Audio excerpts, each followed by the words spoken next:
Okay, so I'm gonna talk about Evangelion today, which I got really, really into it for a little bit. I watched all 26 episodes. 26, I think. Yeah, I'm not actually checking anything. Um, all of the movies and all of the rebuild movies in like the span of like 4 days. Like I said, I got really into it, and I want to talk about it. The ending specifically. I'm like so serious about this. I'm actually using like pre-recorded gameplay, which I would never do because I would never put in more than the bare minimum effort for making a YouTube video 6 people are gonna see. But it's like, okay, I'm just gonna get into it. I want to talk about the ending. So there's two endings for the show, right? The last few episodes and then the movie, the end of Evangelion, and like I think the ending for the show is like so. I like that ending so much better than the movie, the end of Evangelion. And I guess that's like an unpopular opinion. I didn't think it was. I felt like totally justified in my opinion. And then like I talked to other people and they were like, oh, that's weird. But I've also seen people online agreeing with me. So like I want to feel like I'm right that the end of the show was better. Um, but internet like tailors to you. But it's just like at the end of the show, I saw somebody else describe it, and basically what they were like was there were like two versions of the Human Instrumentality Project. One was like Seeley's version, and one was like Gendo's version. And like Seeley's version, 'cause Seeley's is like evil group. They were all like, we want to like kill everybody and merge us all into one human being, and that will reach like human understanding and whatnot. And Gendo's version was all like, we're gonna like understand each other, but like differently, not that way. Um, but I just think the way the show presents it, I like a lot better. Um, and I feel so incredibly justified in saying that because I was doing some like reading on the end of Evangelion. Because, like, let me tell you, on my anime list, I rated the show like a 9 out of 10, and I rated the movie like a 7 out of 10. But then I read more about the movie and how it was made, primarily just because people didn't like the end of the show and they were like sending the creator death threats. And I was like, okay, now I feel more justified in not liking it. Um, and so it's like, okay, I give it a 5 out of 10 actually, which so many people I was talking with were like, that's so weird. That movie's like so good. And it's like, I think the movie does some really good things.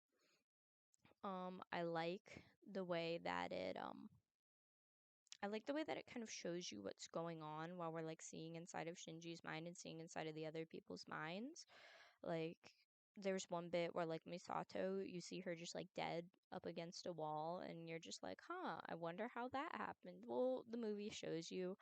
I think it gives Asuka a bit of a better ending, instead of her just kind of. Okay, wait. Some of the stuff with Asuka in the movie like unforgivable, but it made her really cool at least when she died, which I don't know. I feel like she didn't get that closure in the show, but I feel like the show dives much deeper into the minds of the characters, and I don't know. I feel like the way it's handled in the movie is just really weird. It doesn't feel right. Like the ending to the show feels more like a conclusion to me personally than like the ending in the movie did.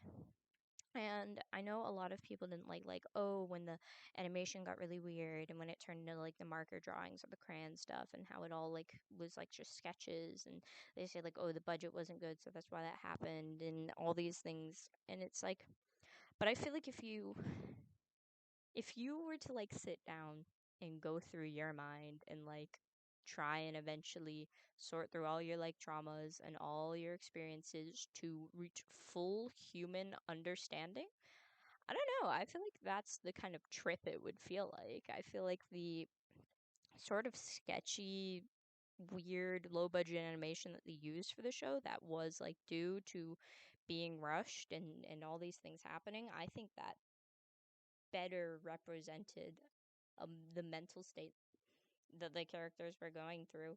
Um, who knows? Maybe I'm wrong, but I thought that was nice. I think it just I like what the end of the show represented for the characters. And after finding out that like the movie was made sort of just like a, oh, you wanted this to happen, so now look, all the characters are getting a bad ending. Um I don't like it.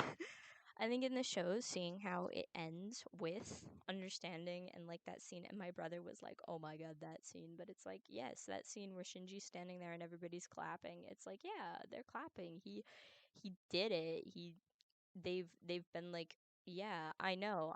I don't like myself. I don't like the way things are. I'm not okay with who I am, but I can change and I can be okay with that, and I can like learn to do better, and I've come to understand that. Versus in the movie it's like, what does he do? He like starts to get there and then he chokes Asuka. And I know some people said the fact that he like didn't actually end up suffocating her or whatever was a sign that like it got to him, but I think that's just reaching. Although, I'm probably reaching with half the things I say, so, but I think the understanding was there. And don't ask me what the message of Evangelion is. I can't tell you, but I feel like the ending in the show did that for me better. Like, I feel like I personally took away more from the ending of the show than I did of the movie and end of Evangelion. Um, and I think there are a lot of parts of the show that people are like, oh, why didn't they answer this? A lot of things about the second impact, a lot of things about just the characters and all these things, which, like I said, the movie does kind of answer a little bit more than the show did, and I think that's why people like it. But I think people also need to like look deeper into the show and see that that's not really what the purpose is. Like, yeah, it's telling a story, but it's also commentating on human psyche and like the mind. And I think the fact that it all didn't really wrap up the way people wanted in the show, I don't know. I just think that was better. Um